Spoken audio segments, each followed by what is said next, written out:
पुणे जिल्ह्यातील जुन्नर तालुक्यातील दुर्गम आदिवासी भागातील आंबे गावानं शिक्षणाच्या हक्कासाठी लढ्याची भूमिका घेतली आहे। घोडेगाव येथील आदिवासी प्रकल्प कार्यालयासमोर संपूर्ण गाव उपोषणाला बसलाय। 8वीचा वर्ग तात्काळ सुरू करून 1ली ते 10वी पर्यंत आश्रमशाळेला पुन्हा मान्यता देण्याची ग्रामस्थांची मागणी आहे।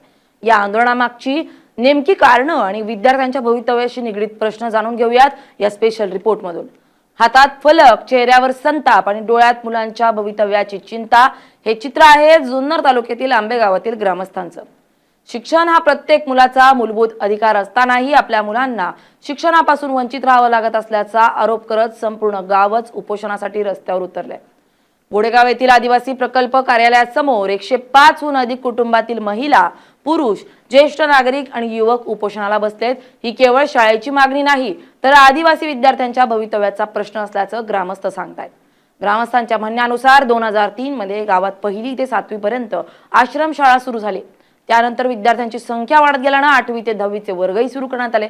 मात्र 2013 ते 14 मध्ये शासनाने माध्यमिक वर्ग बंद करण्याचा निर्णय घेतला आणि तेव्हापासून विद्यार्थ्यांच्या शिक्षणाचा प्रवासच थांबला। दुर्गम डोंगराळ भाग, वाहतुकीची अपुरी सुविधा आणि जवळपास पर्यायी माध्यमिक शाळाच नाही, त्यामुळे अनेक विद्यार्थ्यांना शिक्षण अर्धवट सोडावं लागल्याचा आरोप ग्रामस्थांनी केलाय। विशेषतः मुलींच्या शिक्षणावर याचा अधिक परिणाम होत असल्याचंही ग्रामस्थांचं म्हणणं आहे। काय तुमचा प्रश्न आहे, काय विषय?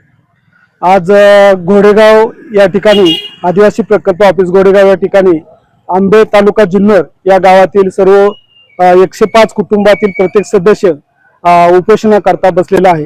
मेन विषय आमचा असा आहे की आमच्या गावामध्ये 2003 सालापासून 1ली ते 7वी अशी शाळा सुरू केली। नैसर्गिक वाढीप्रमाणे 10वी पर्यंत ती शाळा गेली। याचा अर्थ आमच्या शाळेला मान्यता होती असं आमचं सर्व ग्रामस्थांचं म्हणणं आहे। परंतु 2013-14 मध्ये शासनाने 8वी, 9वी, 10वी हे वर्ग बंद केले। त्यामुळे आमच्या वरच्या परिसरामध्ये दुसरी कुठलीही शाळा नसल्यामुळं आमच्या विद्यार्थ्यांची शिक्षणाची खूप हेळसांड होत आहे।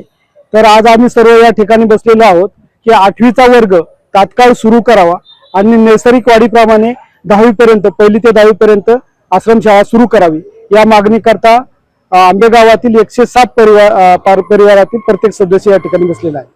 हे उपोषण कुठपर्यंत तुम्ही करणार आहात? मागण्या मान्य नाही झाल्यास पुढे?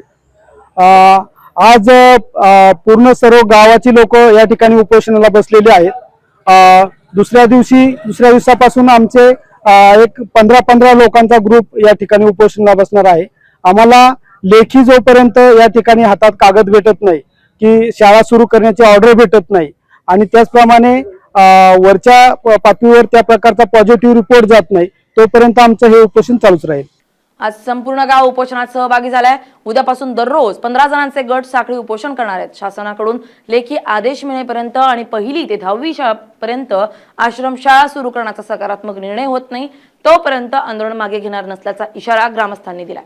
एकीकडे शासन सर्वांसाठी शिक्षणाचा दावा करत आहे तर दुसरीकडे आदिवासी भागातील विद्यार्थी माध्यमिक शिक्षणापासून वंचित राहत असल्याचा प्रश्न पुन्हा एकदा ऐरणीवर आलाय। शिक्षणाच्या हक्कासाठी आता संपूर्ण गावानंच लढा उभारल्यानं प्रशासनाची भूमिका काय असणार याकडे सर्वांचंच लक्ष लागलंय। आदिवासी विद्यार्थ्यांच्या शिक्षणाचा प्रश्न आता केवळ एका गावापुरता मर्यादित राहिलेला नाहीये। शिक्षणाच्या मूलभूत हक्कांसाठी सुरू झालेल्या या आंदोलनाला शासन कसा प्रतिसाद देतं आणि विद्यार्थ्यांना पुन्हा त्यांच्या गावात माध्यमिक शिक्षणाची सुविधा मिळते का हे पाहणं महत्त्वाचं ठरणार आहे।